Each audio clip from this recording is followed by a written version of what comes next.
কোনো ব্যক্তি যখন কোরআনের আয়াত, দোয়া কিংবা আল্লাহর কোনো নাম বিশেষ উদ্দেশ্যে, যেমন নিজের বা অন্যের সুস্থতার জন্য, বিপদ থেকে মুক্তির জন্য একমাত্র আল্লাহ তাআলার সাহায্য চেয়ে পাঠ করে, পরিভাষায় সেটাকে রুকিয়া বলা হয়।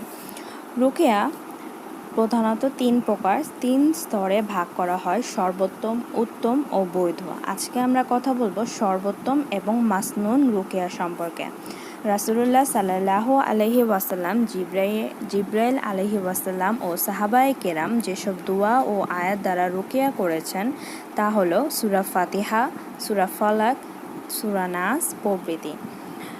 যেসব আয়াত ও দোয়া শয়তান থেকে নিরাপদ থাকতে, বিপদ থেকে বাঁচতে কিংবা সুস্থতার জন্য রাসূল সাল্লাল্লাহু আলাইহি ওয়াসাল্লাম পড়েছেন অথবা কাউকে পড়তে বলেছেন, সম্পূর্ণ সূরা বাকারা, আয়াতুল কুরসি, সকাল সন্ধ্যার মাসনুন দোয়াসমূহ।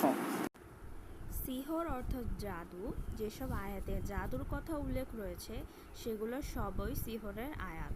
তবে আমাদের সহজার্থে সূরা আরাফের 117 থেকে 122 নং আয়াত, সূরা ইউনূসের 81 থেকে 82 নং আয়াত এবং সূরা তহার 69 আয়াত পড়তে হবে।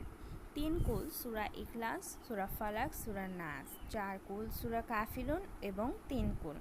8 সূরা ইয়াসিন, সফাত, দুখান, জিন, জিলজাল এবং 3 কুল।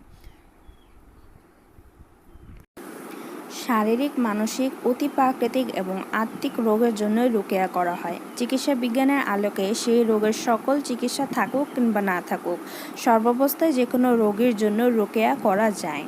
রুকিয়া মনের আশা পূরণের কোনো জাদুমন্ত্র নয়। নির্দিষ্ট কোনো ব্যক্তির সঙ্গে বিয়ে হওয়ার জন্য কিংবা দ্রুত বিয়ে হওয়ার জন্য এটা কোনো তদবির নয়। রুকিয়া পরীক্ষায় ভালো ফলাফল করা, ব্যবসায় উন্নতি করা, তা ওয়াফা করা নয়, বরং এটা একটা চিকিৎসা পদ্ধতি মাত্র, যার মাধ্যমে বিভিন্ন ধরনের রোগ চিকিৎসা করা হয়। আয়াতুল হারক। যেসব আয়াতে কবরের আযাব, অপরাধের শাস্তি, জাহান্নামের আগুন, বিভিন্ন সম্প্রদায়ের ওপর গজব নিয়ে বলা হয়েছে, যেমন আয়াতুস শিফা। যেসব আয়াতে